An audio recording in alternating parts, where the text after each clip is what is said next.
I speak to you this morning in an hour of anguish for our nation. Just before 9 p.m. last night, an American Airlines regional jet carrying 60 passengers and 4 crew collided with an Army Black Hawk helicopter carrying 3 military service members over the Potomac River in Washington, D.C., while on final approach to Reagan National Airport. Both aircraft crashed instantly and were immediately submerged into the icy waters of the Potomac. Real tragedy. The massive search and rescue mission was underway throughout the night, leveraging every asset at our disposal, and I have to say the local, state, federal, military, including the United States Coast Guard in particular, they've done a phenomenal job. So quick, so fast, it was mobilized immediately. The work has now shifted to a recovery mission. Sadly, there are no survivors. This was a dark and excruciating night in our nation's capital and in our nation's history, and a tragedy of terrible proportions. As one nation, we grieve for every precious soul that has been taken from us so suddenly, and we are a country of really, we are in mourning. This is really shaken a lot of people, including people, very sadly, from other nations who were on the flight. For the family members back in Wichita, Kansas, here in Washington, D.C., and throughout the United States and in Russia, we have a Russia contingent, some very talented people, unfortunately, were on that plane. Very, very, very sorry about that. Whose loved ones were aboard the passenger jet. We can only begin to imagine the agony that you're all feeling, nothing worse. On behalf of the First Lady, myself, and 340 million Americans, our hearts are shattered alongside yours, and our prayers are with you now and in the days to come. We'll be working very, very diligently in the days to come. We're here for you to wipe away the tears and to offer you our devotion, our love, and our support. There's great support. In moments like this, the differences between Americans fade to nothing compared to the bonds of affection and loyalty that unite us all, both as Americans and even as nations. We are one family, and today we are all heartbroken. We're all searching for answers. That icy, icy Potomac, it was a cold, cold night, cold water. We're all overcome with the grief for many who have so tragically perished, will no longer be with us. Together we take solace in the knowledge that their journey ended not in the cold waters of the Potomac, but in the warm embrace of a loving God. We do not know what led to this crash, but we have some very strong opinions and ideas, and I think we'll probably state those opinions now. Because over the years I've watched as things like this happen, and they say, well, we're always investigating, and then the investigation 3 years later, they announce it. We think we have some pretty good ideas, but we'll find out how this disaster occurred, and we'll ensure that nothing like this ever happens again. The FAA and the NTSB and the U.S. military will be carrying out a systematic and comprehensive investigation. Our new Secretary of Transportation, Sean Duffy, his second day on the job when that happened. It's a rough one. We'll be working tirelessly. He's a great gentleman. The whole group these are great people, and they are working tirelessly to figure out exactly what happened. We will state certain opinions, however. I'm also immediately appointing an acting commissioner to the FAA, Christopher Rocheleau, a 22-year veteran of the agency, highly respected. Christopher, thank you very much. Appreciate it. We must have only the highest standards for those who work in our aviation system. I changed the Obama standards from very mediocre at best to extraordinary. You remember that. Only the highest aptitude, they have to be the highest intellect and psychologically superior people were allowed to qualify for air traffic controllers. That was not so prior to getting there. When I arrived in 2016, I made that change very early on because I always felt this was a job that, and other jobs too, but this was a job that had to be superior intelligence, and We didn't really have that, and we had it. And then when I left office and Biden took over, he changed them back to lower than ever before. I put safety first. Obama, Biden, and the Democrats put policy first. And they put politics at a level that nobody's ever seen, because this was the lowest level. Their policy was horrible, and their politics was even worse. So as you know, last week, long before the crash, I signed an executive order restoring our highest standards for air traffic controllers and other important jobs throughout the country. So it was very interesting. About a week ago, almost upon entering office, I signed something last week that was an executive order, very powerful, on restoring the highest standards of air traffic controllers and others, by the way. Then my administration will set the highest possible bar for aviation safety. We have to have our smartest people. It doesn't matter what they look like, how they speak, who they are. It matters intellect, talent, the word talent. They have to be talented, naturally talented geniuses. You can't have regular people doing that job. They won't be able to do it. But we'll restore faith in American air travel. I'll have more to say about that. I do want to point out that various articles that appeared prior to my entering office, and here's one. The FAA's diversity push includes focus on hiring people with severe intellectual and psychiatric disabilities. That is amazing. And then it says FAA says people with severe disabilities are most underrepresented segment of the workforce, and they want them in, and they want them, they can be air traffic controllers. I don't think so.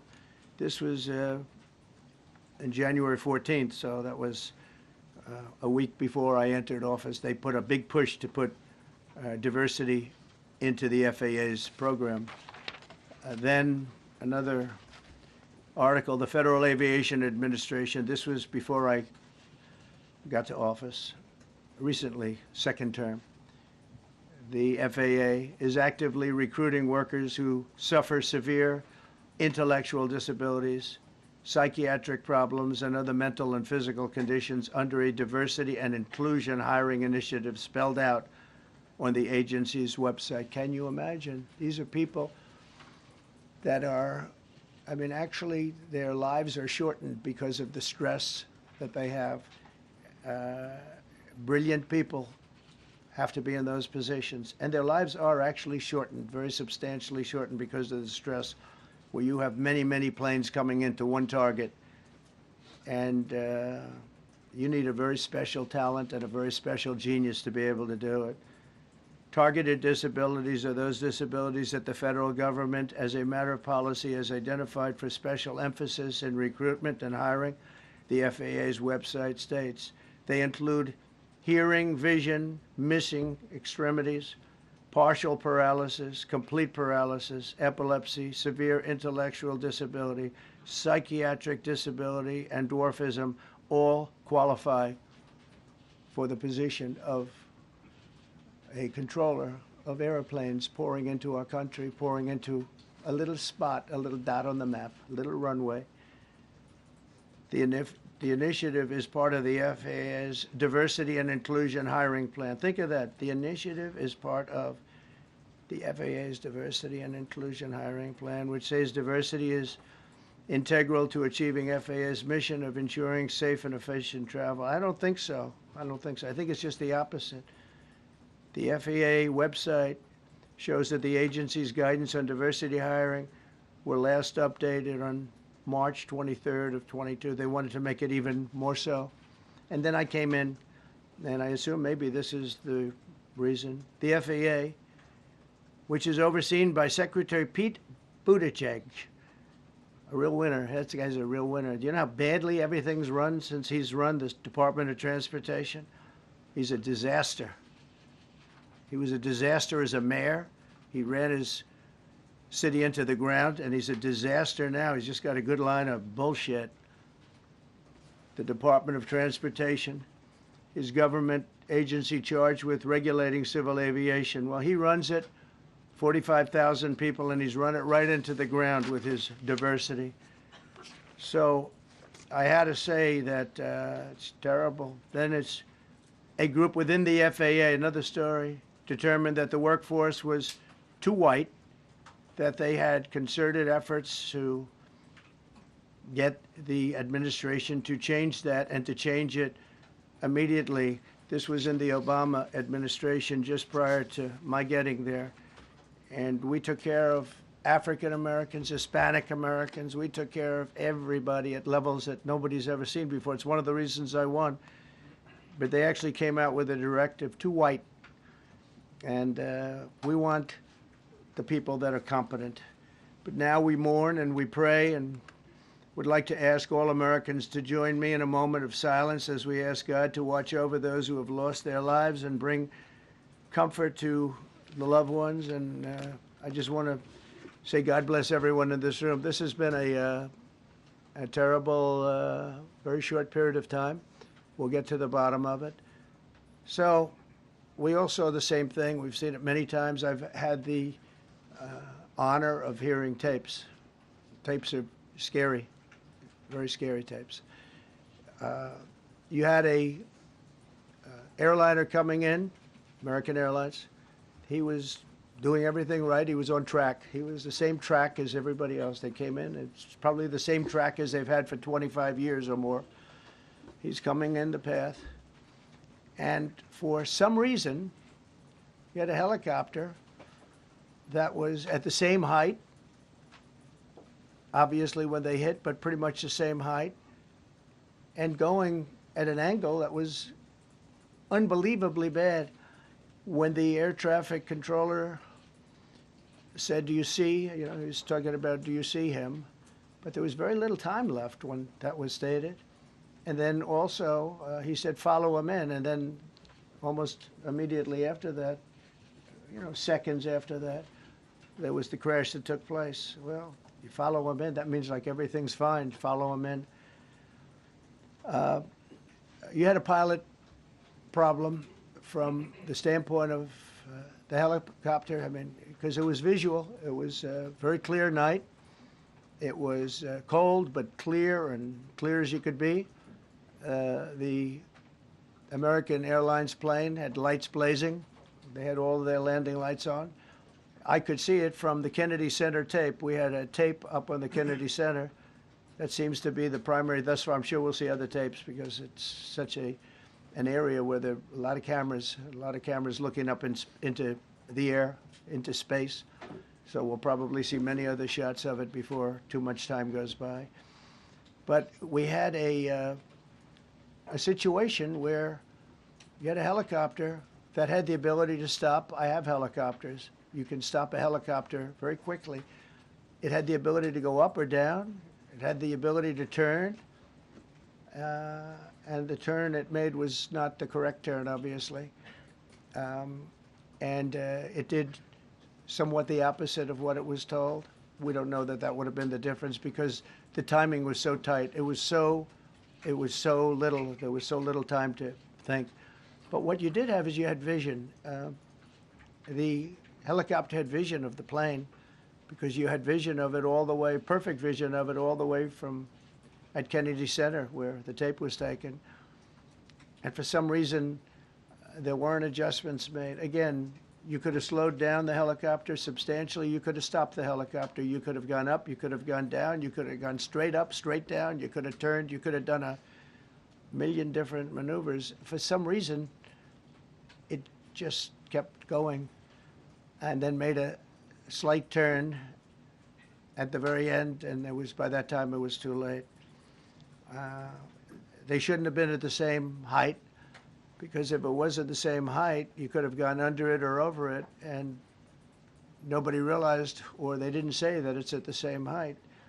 At the same height, it still wouldn't have been great, but you would have missed it by quite a bit. It could have been 1,000 feet higher. It could have been 200 feet lower, but it was exactly at the same height, and somebody should have been able to point that out.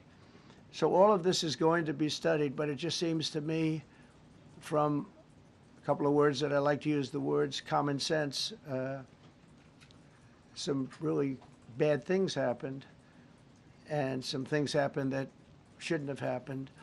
So you had a helicopter going in an identical direction.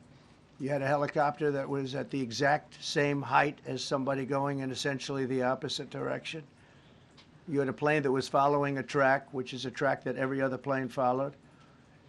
And I don't imagine, I know I've heard today that they might have been following the preceding plane, which was pretty close, but not that close, the preceding plane. But you wouldn't have even been able to see that because of the direction that the helicopter was coming in at. So you had a confluence of bad decisions that were made, and you have people that lost their lives, violently lost their lives.